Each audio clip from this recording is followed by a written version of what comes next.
Out था कि नहीं आउट था, फ्लैट लाइन थी या कुछ दिखा था? अरे ये डीआरएस ही बिल्कुल बेकार चीज है। ये ना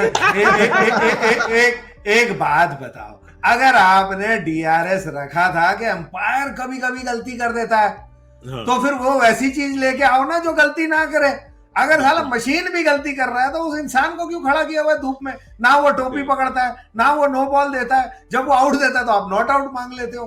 तो मेरे हिसाब से सर पर मशीन ने तो गलती, मैं तो ये कह रहा हूँ कि वहां पे मशीन ने तो गलती की नहीं, वहां पे आदमी मशीन को देख रहा था, मशीन ने तो उसको कहा कि ये है, ठीक है, तो डॉक्टर को बताया गया कि मरीज जो है वो अभी है, पर उन्होंने कहा नहीं जी मरीज नहीं है, मरीज जा चुके हैं। मैं तो वही तो कह रहा हूँ, डॉक्टर जब देखता है ईसीजी आपका और वो कैसे बोलता है कि नॉर्मल है या नहीं, वो जो डेंटल डिपार्टमेंट नहीं, जो मेडिकल डिपार्टमेंट है ना, उसने एक लाइन बनाई हुई है, अगर आपका शुगर 120 से ऊपर है तो आपको शुगर है, नहीं तो नहीं है। अरे भाई 110 वाले को भी तो शुगर है, 120 वाले को ज्यादा है। तो ये लाइन जो है ना वो कितनी हिलेगी उसके ऊपर आपने बनाया हुआ है। आई मीन मैं प्रिज्यूम कर रहा हूं, लेकिन तो जैसे मैंने कहा, अगर सिंपल चीज है, जैसे होता है ना विकेट पे इतनी भी लग के जाए या पूरी विकेट गिरा दे, बंदा बोल्ड है, ठीक है, लेकिन उसमें आप कहते हो नो एम्पायर्स कॉल, वो कोने में लग,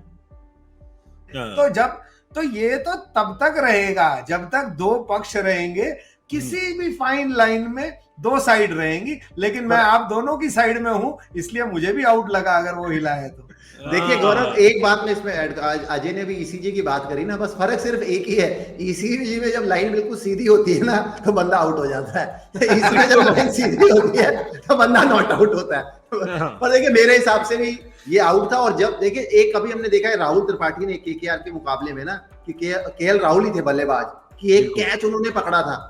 एक तो मेरे को तो देखिए मैं बहुत बड़ा फैन नहीं हूँ सॉफ्ट सिग्नल का, क्योंकि अंपायर बीच में जहां खड़े हैं मिड विकेट में, डीप स्क्वायर लेग की अगर आप बात कर लें, डीप पॉइंट आप बात कर लें, अंपायर्स को ना कुछ इतना दिखता नहीं है। अगर आपने छोड़ा ही है थर्ड अंपायर पे, तो मेरी सोच है कि उनपे आप पूरा छोड़िए, ये सॉफ्ट सिग्नल वाला जो चक्कर है उसको हटाइए। और दूसरा, वो अगर अंपायर ने ना आउट को नॉट आउट, नॉट आउट को आउट, चलिए मैं समझ सकता हूँ कि इतना दूर का मामला है, कई बार आपको नहीं पता लगता कि गेंद जमीन पे टच हुई है कि नहीं, उंगलियां नीचे हैं कि नहीं, कि कोई बेनिफिट ऑफ डाउट है।